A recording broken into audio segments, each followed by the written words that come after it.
ونستعينه ونستغفره ونؤمن به ونتوكل عليه ونعوذ بالله من شرور أنفسنا ومن سيئات أعمالنا. من يهده الله فلا مضل له ومن يضلله فلا هادي له ونشهد أن لا إله إلا الله وحده لا شريك له ونشهد أن سيدنا ونبينا وشفيعنا ومولانا محمدا عبده ورسوله. اما بعد السلام علیکم و رحمت الله و برکاته. بینندگان گرامی، بینندگان برنامه آنلاینی مرکز اسلامی جمهوری تاجیکستان، امروز ما و شما در یک ماه مبارک قرار داریم که و آن هم باشد ماه تولد پیغمبر خدا صلی الله علیه و سلم است و ما در ماه ربیع الاول قرار داریم و می‌خواستم در این برنامه در موضوع سیرت پیغمبر خدا صلی الله علیه و سلم با شما صحبتی داشته باشیم. و ما و شما می‌دانیم که خداوند در قرآن عظیم الشان می‌فرماید به نام خداوند بخشاینده مهربان: ان الله و ملائکته یصلون علی النبی یا ایها الذین آمنوا صلوا علیه و سلموا تسلیما. صدق الله العظیم. همانا خداوند همراه فرشتگان به پیغمبر صلی الله علیه و سلم سلام و صلوات و درود می‌فرستند. ای کسانی که ایمان آوردید، سلام و صلوات زیاد به پیغمبر صلی الله علیه و سلم بفرستید. و ما و شما کوشش میکنیم که از در این ماه مبارکی که قرار داریم از صلوات گفتن زبان هامون آلوده به صلوات گفتن کنیم، زیرا که بسیار یک ماه مبارک هم هست و ما و شما که امت هستیم حتما با کوشش کنیم که زیاد نه تنها در یک ماه مبارک ربیع الاول ماه تولد پیغمبر، بلکه در تمام 12 ماهی که در یک سال قرار دارد از ماه‌های قمری، در تمام گردش سال، در تمام ماه‌هایی که هست ما کوشش کنیم زبانمون همیشه به صلوات گفتن آلوده باشد، زیرا که پیامبر گرامی در حدیث ها می‌فرمایند قال رسول الله صلی الله علیه و سلم ان اول الناس بی یوم القیامة اکثرهم علی صلاة. یعنی که نزدیکترین شخص در روز قیامت بر من همان نفری است که زیاد چیکار میکند؟ صلوات میفرستد بر من گفتند. و انا همین صلوات فرستادن باعث میشود که ما در روز قیامت هم نشین و یک شخص قرار بگیریم که نزدیکترین شخص به پیغمبر صلی الله علیه و سلم باشیم. و ما در اطراف تولد پیغمبر خدا صلی الله علیه و سلم می‌خواستم صحبت داشته باشیم و می‌دانیم که از تاریخ از سیرت نامه که سال 571 میلادی در 12 ماه ربیع الاول پیغمبر خدا صلی الله علیه و سلم چشم به دنیای هستی گشودند در ملک عربستان سعودی امروزه و که در آن زمان به نام حجاز شناخته میشد، معروف و مشهور بود.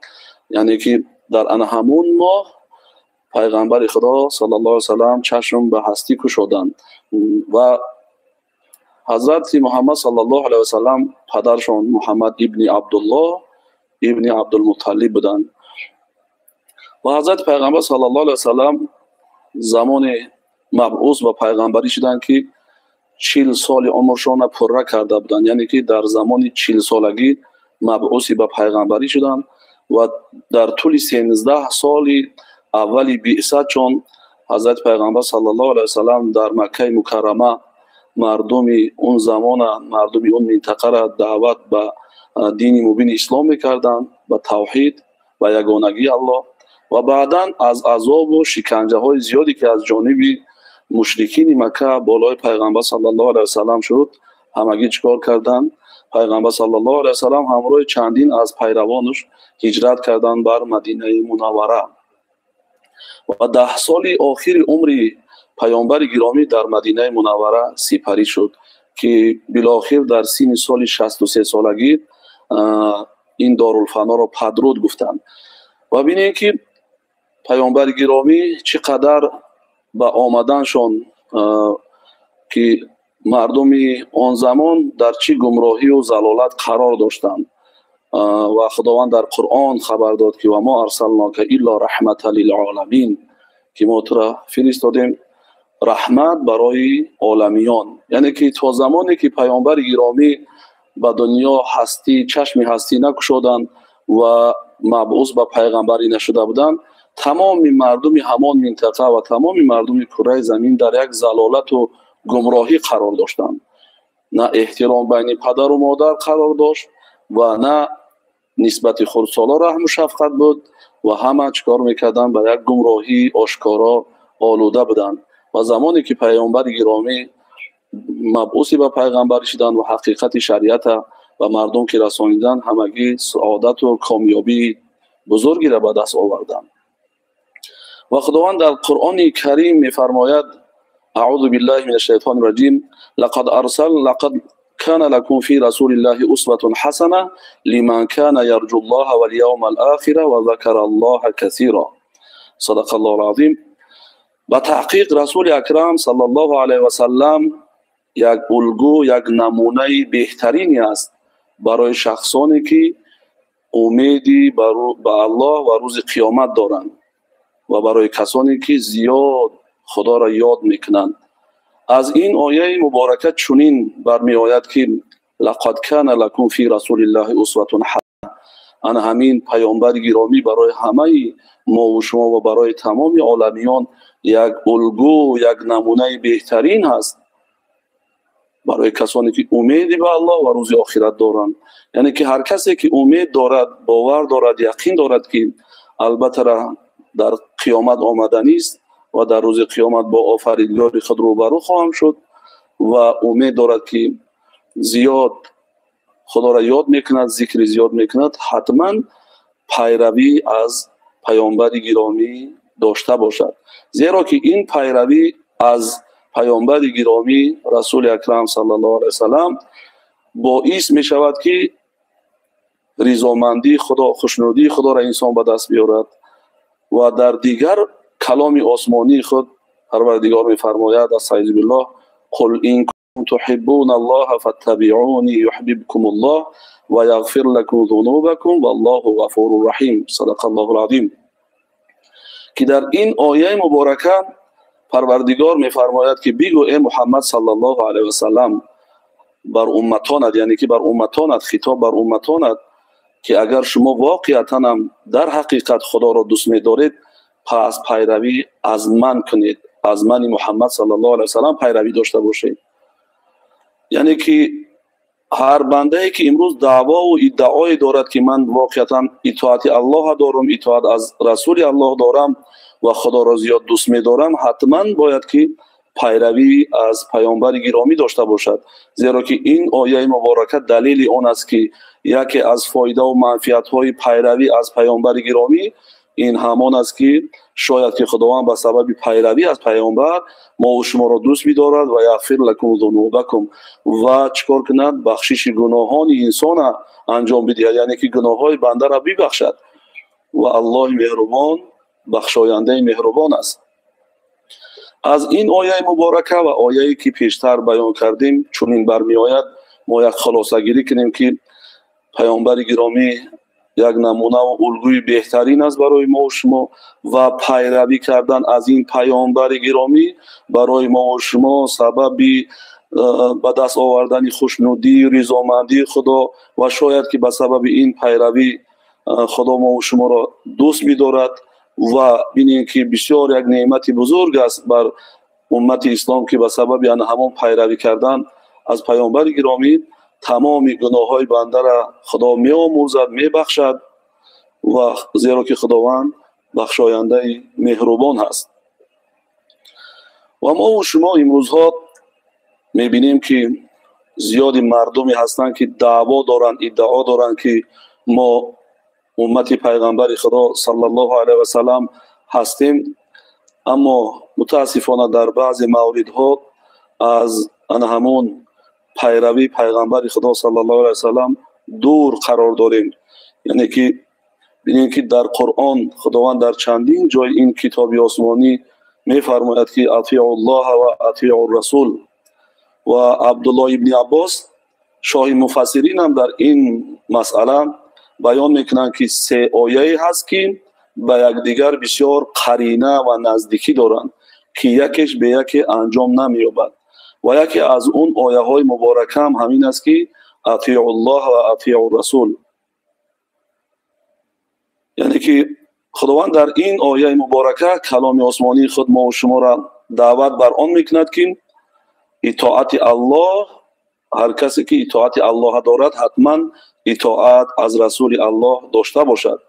زمانی که یک نفر، یک فرد جامعه اطاعت الله انجام میدهد اما اطاعت رسول خدا را ندارد، پس همین اطاعت الله از سرش یک وجه بالا قرار میگیرد و به آسمان ها برده رسانیده نمی شود تا زمانی که پیروی از اطاعت، پیروی و اطاعت از پیامبر صلی الله علیه و سلم نداشته باشد.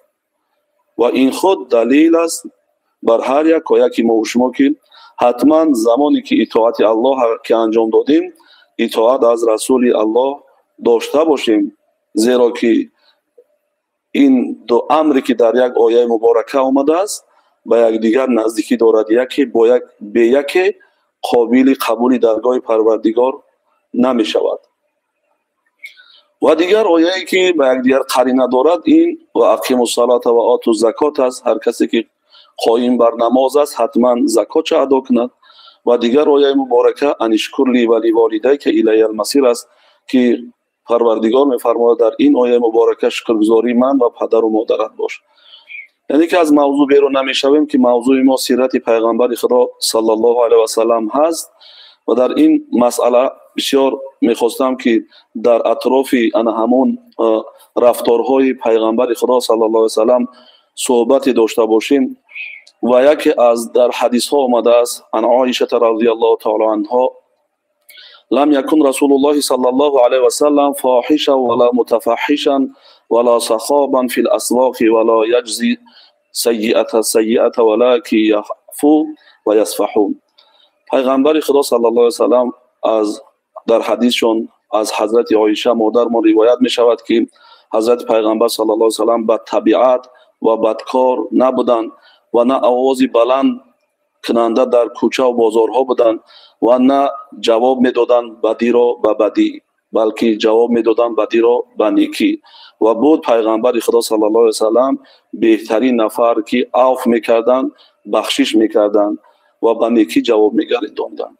یعنی این حدیثی که حضرت عایشه مادرمون روایت کردند از حضرت پیغمبر صلی الله علیه و سلم این خود دلیل آن است که برای هر یکی ما و شما این رفتار پیغمبر خدا را سرمشق کار و زندگی خود قرار بدهیم که ببینیم که در این حدیث می‌فرمایند حضرت عایشه مادر ما که پیغمبر خدا بد طبیعت و بد رفتار و بد گفتار و بد کار نبودند و نه در کوچه و نه در بازارها هیچگاه آواز مبارکشون بلند صحبت نمی‌کردند، بلند خنده نمی‌کردند و هیچگاه یگان بدی را با بدی جواب نمیگرداندند، بلکه اگر کسی هم که بدی میکرد حتما بدی را به نیکی جواب میگردانیدند. و ما و شما در این مسئله باید که پیروی از پیغمبر خدا صلی الله علیه و سلم داشته باشیم، بدکار و بدرفتار نباشیم و همیشه کوشش به خرج بدهیم تا که نه در خانه و نه در کوچه نه در داخل مسجد در هر جایی که هستیم حتما باید که صدامون بلند نباشد و پیروی از پیغمبر خدا صلی الله علیه و سلم هم همین است که ما همیشه مراقب خودمون باشیم، مراقب زبانمون باشیم. و در یک حدیث پیامبر گرامی میفرمایند قال رسول الله صلی الله علیه و سلم اتق الله حیث ما کنت و اتبع السیئه الحسنه تمحوها و خالق الناس بخلق حسن. در این حدیث پیامبر گرامی ما و شما را دعوت میکند تا که هر کجایی که نباشیم از خدا بترسیم، چی در مسجد قرار داریم، چی در خانه استقامتیمون، چی در اتاق کاری، در داخل واسطه نقلیات، در داخل بازار هستیم، در مجلس هستیم، در خلوت هستیم، هر کجایی که نباشیم حتما پیامبر گرامی ما و شما را دعوت به خدا ترسی کردند. یعنی که ما و شما باید که ترسی از خدا داشته باشیم. و اتبع السیئه الحسنه تمحوها. و دوم مسئله که پیامبر گرامی بر ما تاکید کردند که همیشه اگر خدای نخواسته یک کاری بدی که هم انجام دادیم، حتما بعد از کاری بد ما یک کاری نیک انجام بدهیم تا که همون کاری نیکی ما و شما سبب محو شدن گناه ها و آن سرکشی های ما و شما قرار بگیره.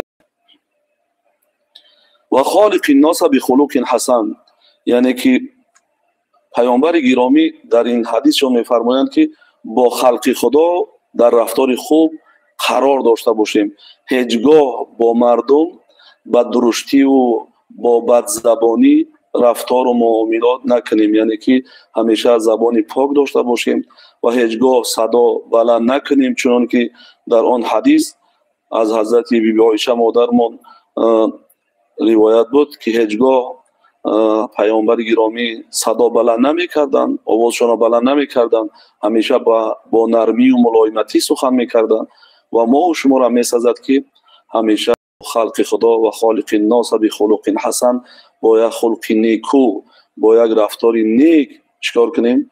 با مردم در معامله قرار داشته باشیم.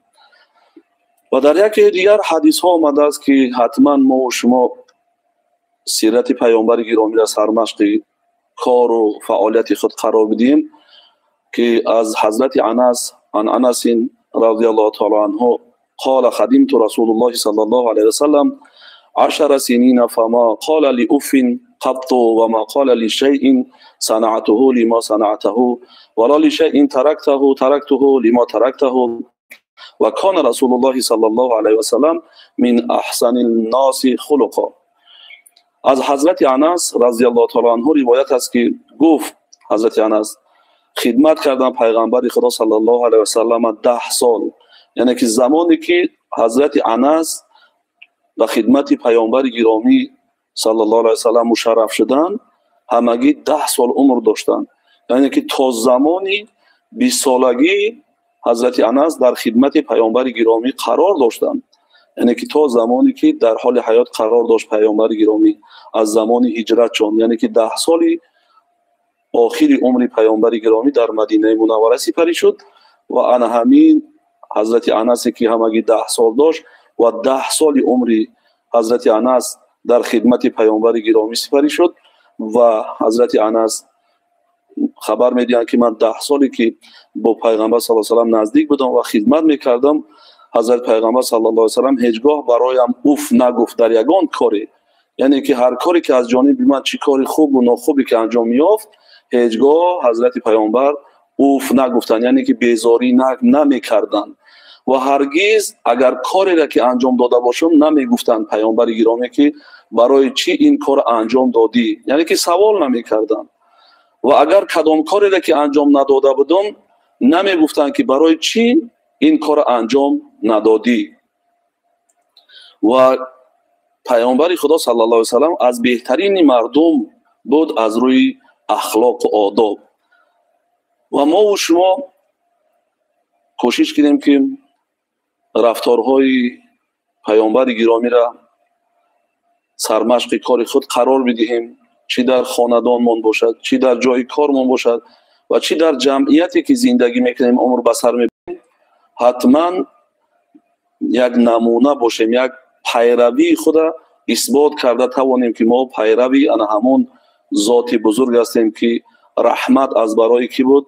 رحمت از برای عالمیان بود، یعنی که و ما ارسلناک الا رحمت للعالمین، یعنی که ما تو را روان کردیم رحمت از برای عالمیان، تمامی مردمی که در کره زمین است، کدام مردمی که ایمانی به خدا و ایمان به پیامبر صلی الله علیه و سلم دارند، یعنی که بعثت پیغمبر صلی الله علیه و سلم قبول داشتند. و ببینید که در این حدیث از این حدیث چنین معنی میگیریم که حضرت پیغمبر صلی الله علیه و سلم از بهترین مردم بودند از روی اخلاق و آداب و در روز قیامت هم در حدیث آمده است که اعمال انسان در ترازو در میزان برکشیده می شود و از همه اعمالی که وزنین است در روز قیامت در ترازو در میزان این اخلاق حمیده است که هر کسی که پیروی از اخلاق حمیده پیامبر گرامی رسول اکرم صلی الله علیه و سلم داشته باشد، البته که در روز قیامت این عملی امت پیغمبر صلی الله علیه و سلم وزنش بسا گران هم هست. و در دیگر یک حدیث دیگر آمده است رفتارها و کرداری پیامبر گرامی رسول اکرم صلی الله علیه و سلم. عن عایشه رضی الله تعالی عنها قالت ما ضرب رسول الله صلی الله علیه و سلم شیئا قط الا ان یجاهد فی سبیل الله ولا ضرب خادما ولا امرأة. حضرت عایشه مادرمان در این حدیث چون می‌فرمایند که هیچگاه پیامبر گرامی نزده است با دستش چیزی را و یا کسی را و نزده است خادمی را و نه زن را. ببینید که در این حدیث چنین معنی می آید که هیچگاه پیامبر گرامی هیچ کسی را نزده است و یگان کسی را نزده است، چیزی را نزده است و هیچگاه یگان بالای یگان غلام دست درازی نکرده است و یا اینکه بالای همسرها. متاسفانه امروز میبینیم که در جامعه هستند نفرانی که دعوا میکنیم که ما امت رسول اکرم صلی الله علیه و سلم هستیم، اما متاسفانه در بعضی حالت در جامعه ما از روی توانایی و قدرتمندی، شاید از روی جاهلی بگیم که از روی جهل و جاهلی و نادانی، ما فکر میکنیم که یک نفری که در روبروی ما قرار دارد و از روی جسم ناتوان است، ما چیکار میکنیم؟ بالای آن گروه مردم دست دراز میکنیم، ضرب و لط میکنیم، حالا که این خلاف سنت پیغمبر صلی الله علیه و سلم است.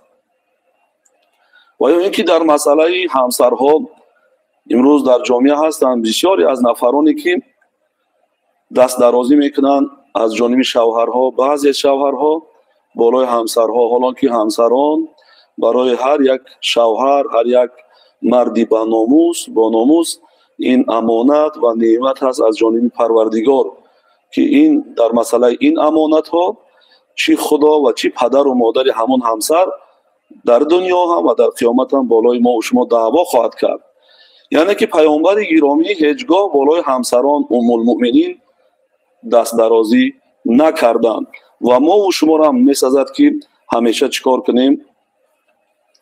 همیشه کوشش کنیم که دستی پر از مهر داشته باشیم بالای مردم و بالای مردم به جای اونی که یک نفری که از روی قدرت و توانایی، یعنی که قدرت ندارد، توان ندارد، بیمار است، لاغر است و قوتی با ما جنگ و جدال ندارد، از این ما استفاده نبریم و برعکس چکار کنیم؟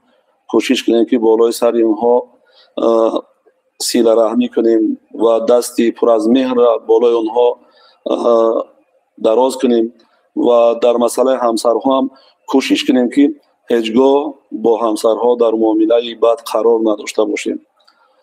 و یکی از دیگر اخلاق و آدابی که پیامبر خدا صلی الله علیه و سلم داشتن و ما و شما میدونیم از تاریخ زمانی که پیامبر گرامی به دنیا آمدن، الکی یتیم به دنیا آمدن، پدر بزرگوار از دنیا گذشته بود، یعنی که عبدالله پدر پیامبر خدا از دنیا گذشته بودن. زمانی که پیغمبر خدا در رحم مادر قرار داشتن، مادرشون آمینه حامله دار بود به پیغمبر صلی الله علیه و سلم و عبدالله پدر پیغمبر صلی الله علیه و سلم در یکی از سفرهای تجارتی که به ملک شام رفته بودند و بعد از بازگشتن از این سفر تجارتی در نزدیکی یثریب که اون زمان الحال که با نام مدینه شناخته می شود، پدر پیامبر گرامی عبدالله با یک بیماری دچار شدند و از دنیا گذشتند. بعد از گذشتن پدر بعد از چندین ماه پیامبر گرامی چشم به هستی گشاد، به دنیای هستی. و ببینید که زمانی که پیامبر به رسالت به دستشان رسید، بعثت یافتند، پیغمبری نصیبشان کرد، زیاد نسبت یتیمان بسیار با مهر و شفقت بودند، دستی کمک دراز میکردند. لبای و علیکم السلام و رحمت الله. خوب گوش میکنم. حکمت جشن گرفتن مولود پیغمبر صلی الله علیه و سلم در چیست؟ لبای حکمت جشن گرفتن مولود پیغمبر صلی الله علیه و سلم در چیست؟ حکمت جشن گرفتن حکمت جشن گرفتن مولود. سلامت باشین. صحبت میکنیم از جواب میدیم.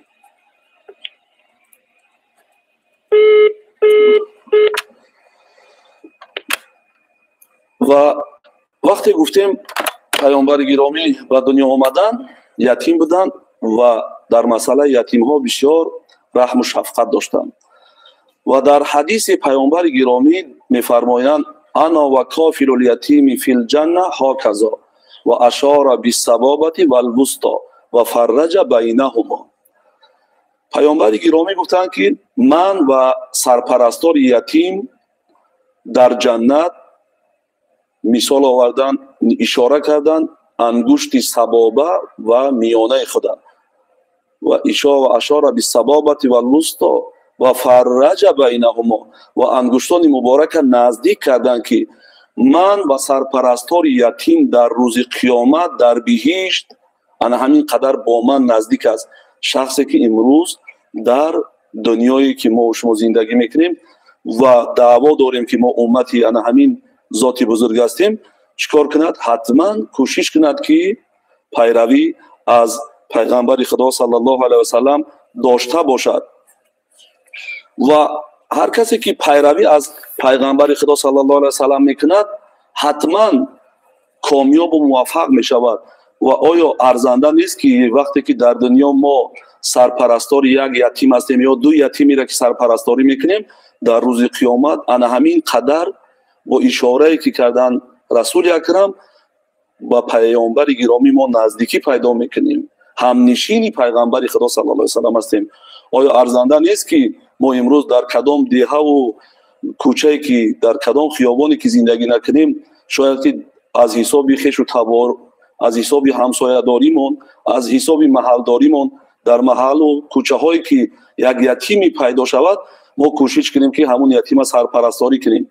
مثال سرپرستاری یک یتیم شریعت معین کرده است که برای یک یتیم در یک ماه چقدر مبلغ لازم است برای خوراکش و برای همون لباسش که از پیش ما سال خانشی 2025 و 26 شروع می شود و مراجعت و دعوت ما هم همین است و از ما خادمان دین شروع کرده کوشش کنیم که همون یتیمانی که در محل ما است، در جای زیست ما و شما است، کوشش کنیم که سرپرستاری همون یتیما باشیم، زیرا که سرپرستاری یتیم این پیروی از پیامبر گرامی است و بعداً همنشین و شخصی که نزدیکترین شخص به پیامبر در روز قیامت است.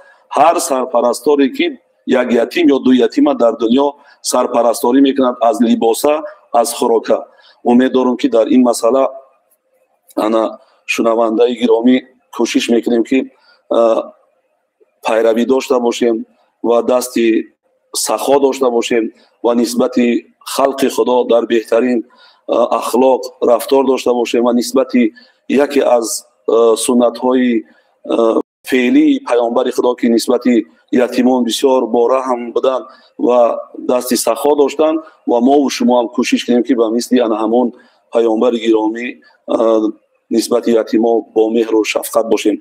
در اینجا یک برادر در مسئله حکمت جشن مولود که از پیش روز 12 ربیع الاول روز تولد پیامبر گرامی صلی الله علیه و سلم است، سوال دادن که حکمت جشن گرفتن مولود پیغمبر صلی الله علیه و سلم در چیست؟ ما در اینجا می توانیم چندین حکمت ها را ذکر کنیم. یکم حکمت همین است که جای گرفتن محبت پیغمبر صلی الله علیه و سلم در قلب هر یک ما و شما، یعنی که ما زمانی که ماه مولود پیامبر گرامی فرا میرسد و در اطراف رفتارهای پیامبر زیاد چنانی که الحال صحبت کردیم صحبت می شود در مسجدها و البته ما همون یکی از حکمت های جشن گرفتن مولود هم همین است که محبت پیغمبر صلی الله علیه و سلم در قلب ها جا کنیم و باز می توانیم دیگر حکمت بیان کنیم که شناختن جایگاه و منزلت خاصی پیغمبر خدا صلی الله علیه و سلم و باز دیگر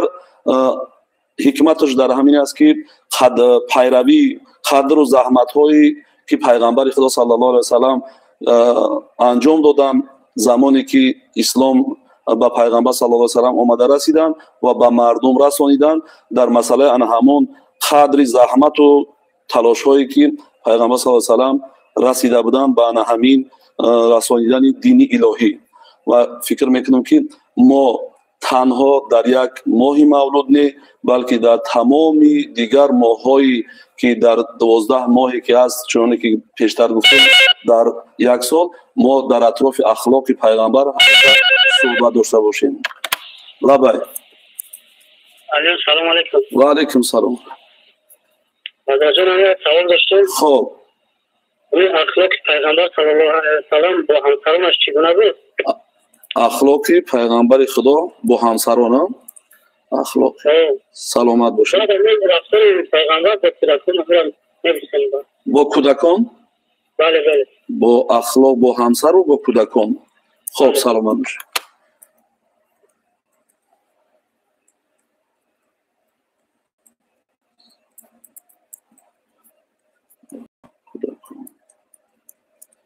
در اینجا یک برادر سوال کردن در مسئله اخلاق پیغمبر صلی الله علیه و سلام با همسران و با کودکان، یعنی که همون کودکانی که نابالغ هستند.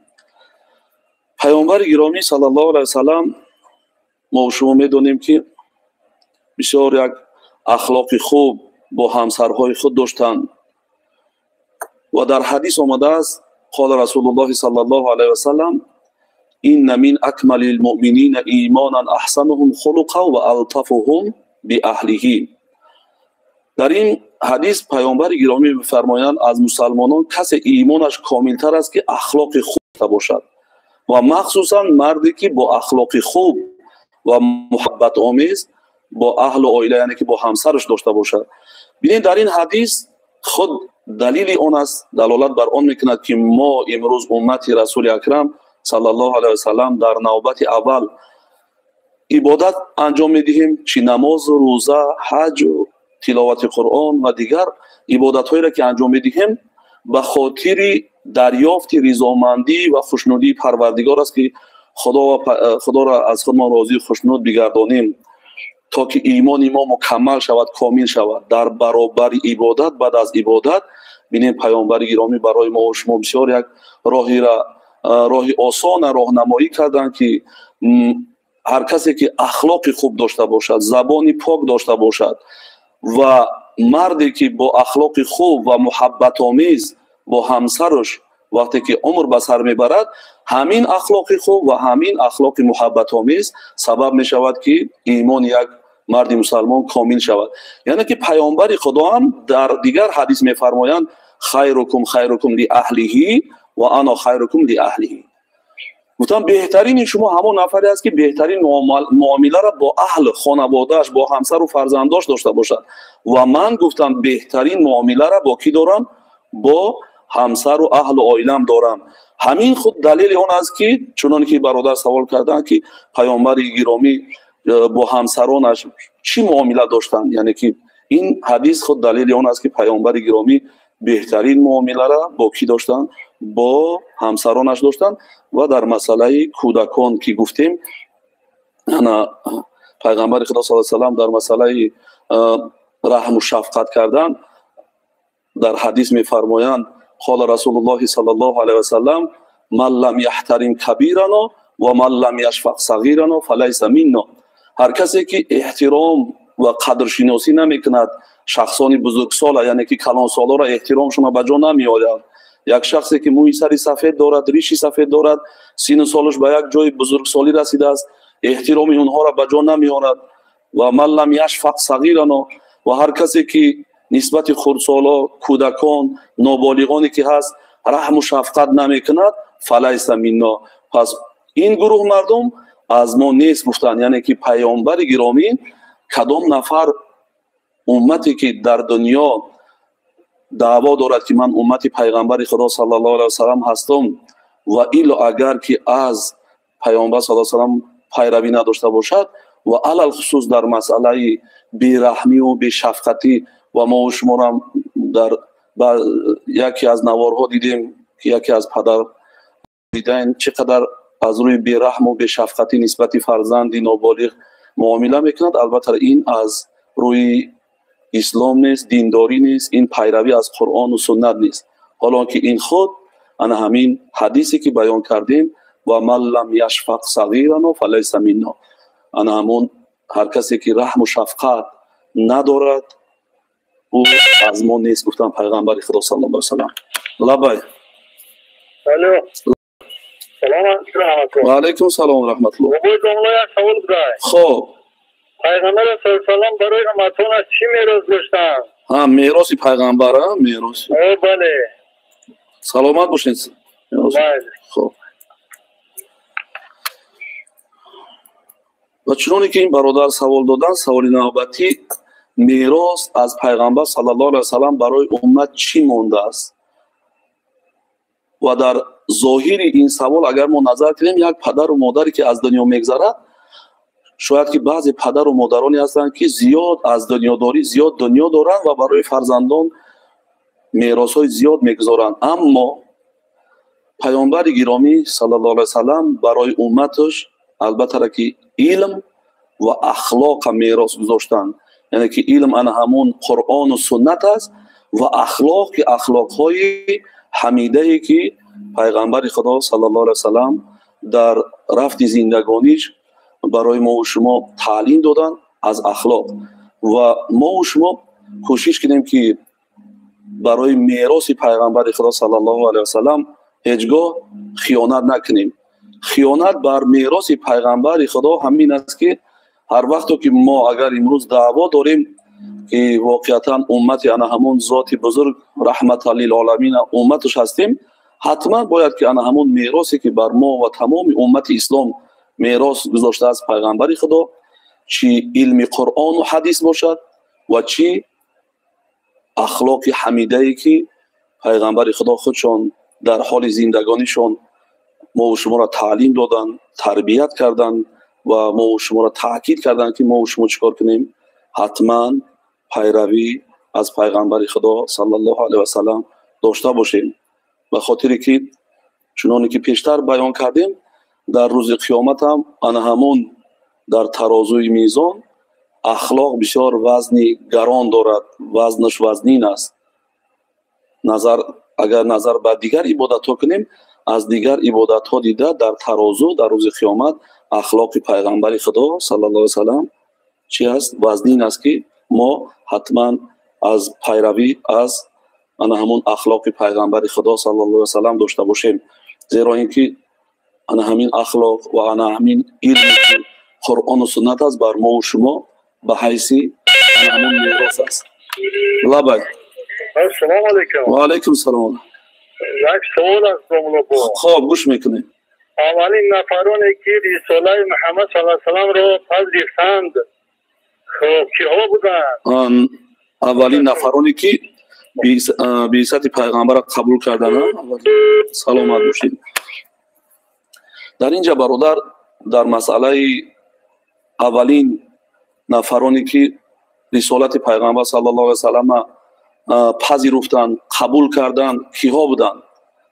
وقتی که حضرت پیغمبر صلی الله علیه و سلم مبعوث به پیغمبری شدند، زمانی که عمر پیغمبر صلی الله علیه و سلم 40 سالی پره را دریافتند، 40 ساله شدند و مبعوث به پیغمبری شدند، یکمین از مردها، یکمین نفری که رسالت پیغمبر خدا صلی الله علیه و سلم قبول کردند این حضرت ابوبکر رضی الله تعالی عنه بودند. و از زنها خدیجه مادرمان و از کودکان یعنی که جوانان حضرت علی کرم الله وجهه و از غلامان زید ابن حارثه بودند که انا همین رسالت پیغمبر خدا صلی الله علیه و سلم قبول کردند به یگان دو دیلگی.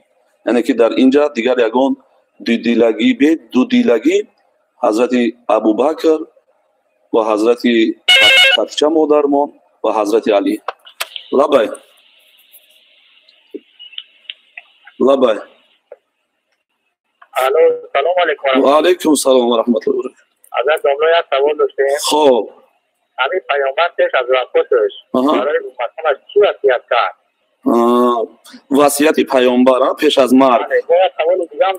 باز یک دقیقه. خب پیامبر تو فرود آمدن وحی به خصوص سجده نکرد یا نه؟ دو سوال کردن. یکم سوالی این برادر همین بود که وصیت پیغمبر صلی الله علیه وسلم برای امتانش پیش از مرگش و ما میدونیم که زمانی که پیغمبر خدا صلی الله علیه وسلم در مدینه منوره قرار داشتند و همان زمانی که چند لحظه پیش از مرگش قرار داشتند و اصحاب کرام در حلقه در حضور پیامبر گرامی بودند و رسول اکرم صلی الله علیه وسلم چندین وصیت ها کردند و یکی در آن وصیت هاشون تاکید کردند که امت من را در مسئله نماز تاکید کنید که پایبند نماز باشند و دیگر وصیت پیغمبر خدا صلی الله علیه وسلم همین بود که در مسئله زنها که امت من را در مسئله زیر دستاشون یعنی که همسرها تاکید کنید که نسبت همسرها ظالم نباشند، نسبت همسرها مهر و محبت با یک دیگر فهمی عمر به سر برند و در مسئله مردم انصار که با مردم انصار خوش رفتار باشین که زمانی وزنی پیغمبر خدا صلی الله علیه و سلم مردم انصار بسیار یک معامله خوب با پیغمبر صلی الله علیه و سلم انجام میدادن. لبای لبای سلام علیکم. و علیکم سلام و رحمت. تو دیدی سعید مهدین از رازلکه ایرانی ممکنه جمله سوال کنی؟ بله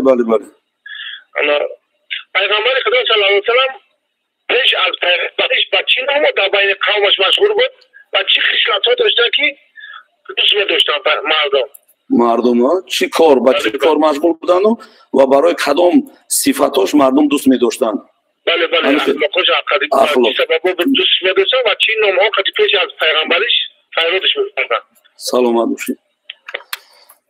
در اینجا برادرم دو سوال کردن. یکم پیغمبر خدا صلی الله علیه و سلم پیش از پیغمبریشون با چی کسب و کار مشغول بودن؟ پیامبر گرامی پیش از بعثت چون یعنی که پیش از رسالت چون و دست آوردن رسالت با تجارت و کسب تجارت مشغول بودن و ما شما میدونیم از زندگی نامه پیغمبر خدا صلی الله علیه و سلم که در چندین سفرهای تجارتی پیغمبر خدا صلی الله علیه و سلم با کاروان تجارتی به ملک شام سفر کرده بودند پیش از بعثت یافتنشون مبعوث شدن به پیغمبریشون. و سوال دیگری برادر همین بود که پیغمبر صلی الله علیه و سلم زمانی پیش از پیغمبری با کدام نام‌ها شناخته میشد، یعنی که مردم چقدر قدردانی میکردن و با چی نام‌ها، یعنی که پیغمبر خدا صلی الله علیه و سلم از زمانی که تا به 40 سالگی نرسیده بودن اما در بین مردم بسیار یک احترام خاصه خودش داشتند، قدر و منزلت خودش داشتند و سبب امین بودنشان، یعنی که محمد امین گفته مردم زیاد میشناختند، یعنی که محمدی که امانت نگهدار بود، در امانت مردم هیچگاه خیانت نمیکرد و هر کسی که یک سفر پیش می آمد از پول و مال از داراییش اگر هر چیزی که می داشت کوشش میکردن اگر که یک جای معین و مشخصی نداشته باشد آورده در دست حضرت محمد صلی الله علیه و سلم میدادند، حالا آنکه در اون زمان مبعوثی به پیغمبری نشده بودن، نرسیده بودن به بعثت. و دیگر صفت پیغمبر پیش از پیغمبریش همین بود که به حیث صادق راستگو میشناختن پیغمبر خدا صلی الله علیه و سلم. لبای سلام علیکم. و علیکم السلام و رحمت الله. دنیا خوبه تیجه رحمت. حالا سوال باشه. خب همین حکمتی شکفتن سینه پیامبر صلی الله علیه و سلم در چی باشه ادبیات یک معلوم نده؟ حکمتی شکفتن شدن سینه پیامبر. سینه پیامبر سلامت باشید. حکمتی شکفتن یعنی که سوال پیشینه را خلاصه کنیم، صادق بودن. هیچگاه پیامبر صلی الله علیه و سلم در یگان زمان پیش از مبعوث شدن به پیغمبری یگان مراتبه چیکار نکردن؟ سخن دروغ از زبان پیغمبر صلی الله علیه و سلم بیرون نشده بود. یگان زمان بیرون نشده بود پیغمبر صلی الله علیه و سلم از زبانشون سخن دروغ. حالا که در حدیث هم اومده است که سخن راست این نجات است و سخن دروغ این البته که هلاک است، ظلمات است، تاریکی است. و در قرآن هم میدونیم که خداوند در قرآن ما و شما را خبر داده است که کسانی که ایمان آوردید از خدا بترسید و همراه راستگویان باشید. یعنی که یک نشانه ایمانداری، یک نشانه ایمان آوردن به خدا این پایبند بدن است به تقوا، یعنی که تقوا را پیشه کنیم و همزمان چیکار کنیم؟ کوشش کنیم که همراه راستگویان باشیم که پیش از مبعوث شدن به پیغمبری حضرت پیغمبر صلی الله علیه و سلم همچون صادق راستگو مردم میشناختند. در اینجا حکمت شکافتن قلب پیغمبر خدا صلی الله علیه و سلم در چیست؟ گفته سوال کردند در قلب همگان و علاوه خصوص در قلب حضرت پیغمبر صلی الله علیه و سلم یک خونی لال بسته بود که اون وابسته به شیطان بود که در سن سال 4 یا 5 سالگی پیغمبر خدا صلی الله علیه و سلم چیکار کردند؟ ملائکه ها آمده جراحی کردند و انا همان بسته خونی لال بسته که بود در قلب پیغمبر خدا صلی الله علیه و سلم از قلبشون بیرون کردند و انا همون جراحی که بود دوباره دوختند و از جنت در یک ظرف آبی زمزم حاضر کرده بودند ملائکه ها و دوباره با آب زمزم انا همون جاهایی که جراحی شده بود با پرگی تازه کردند. 4 یا 5 سالگی در کتاب الرحیق المختوم میگذرد که پیغمبر خدا صلی الله علیه و سلم در خانه مادر رضاییشون بودند، حلیمه سعدیه، که در همون زمان در خاندان مادر رضاییش با گوسفندچرانی با برادر رضاییش یک جا بودند که چندین نفر از آسمان حاضر شدند و اون ملائکه ها بودند و همون قلب پیغمبر خدا صلی الله علیه و سلم شکافتند و همون خونی لال بسته را بیرون کردند.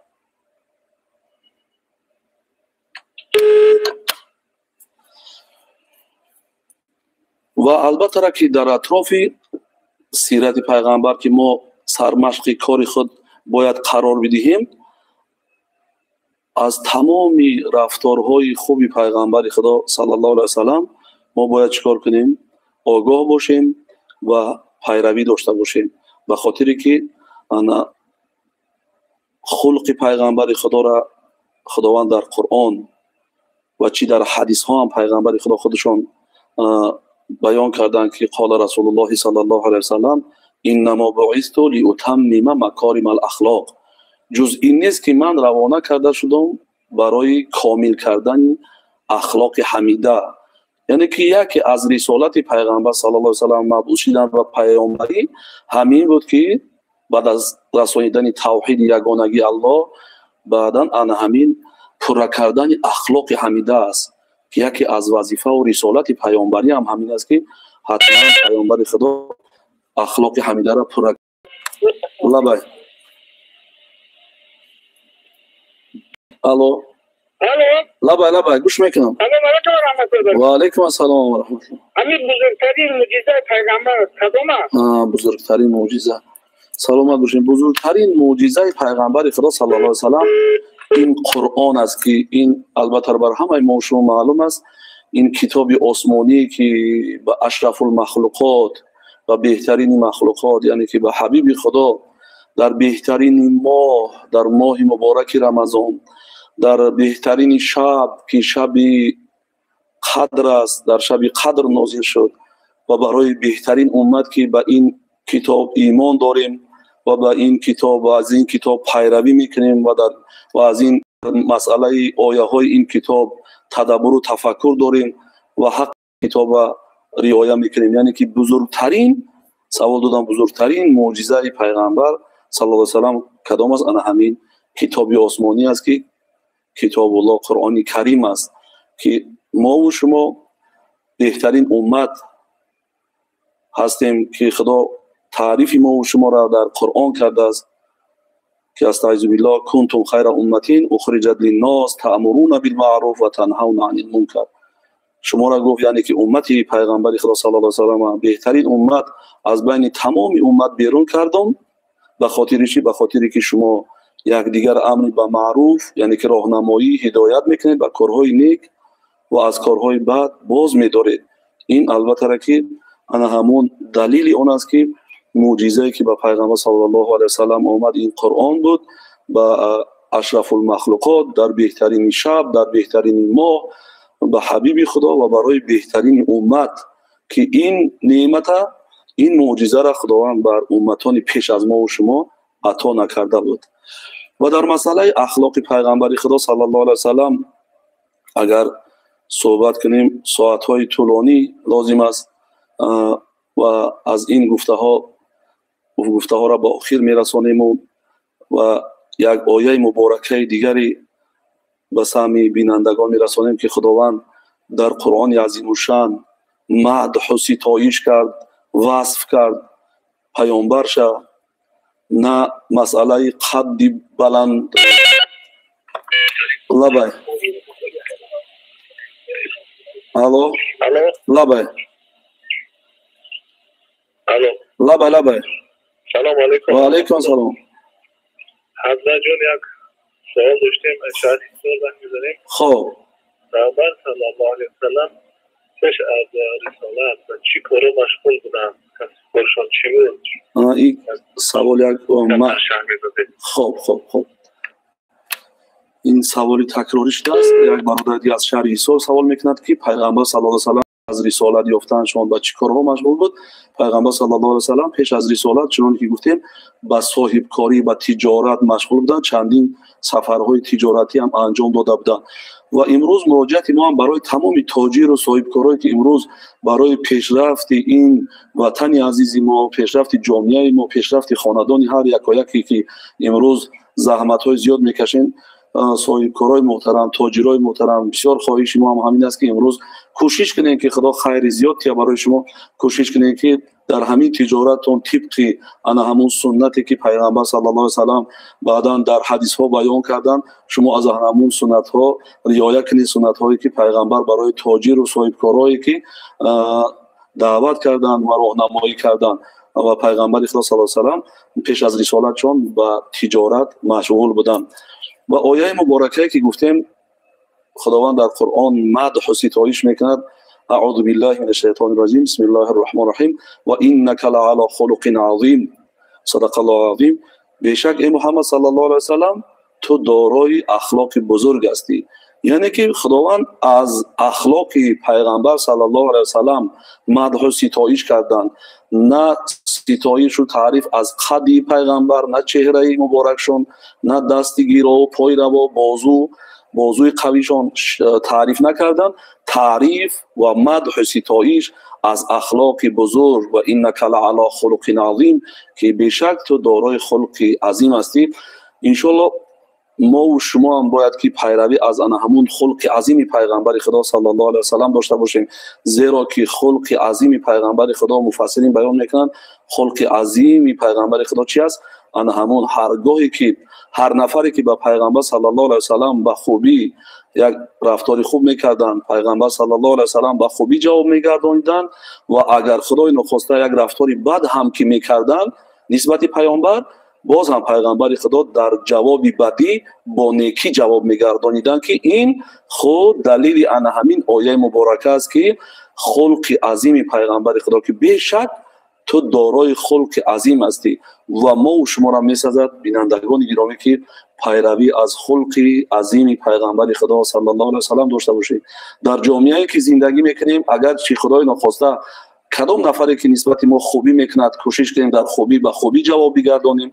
اگر رفت و از روی نادانی و جاهلی، از روی نافهمایی یک نفری که نسبت ما یک معامله ناخوب میکند، در برابر معامله ناخوب این برادر این هموطن باز هم ما چیکار کنیم؟ به خوبی جواب بگردانیم. و آخر دعوانا ان الحمد لله رب العالمین.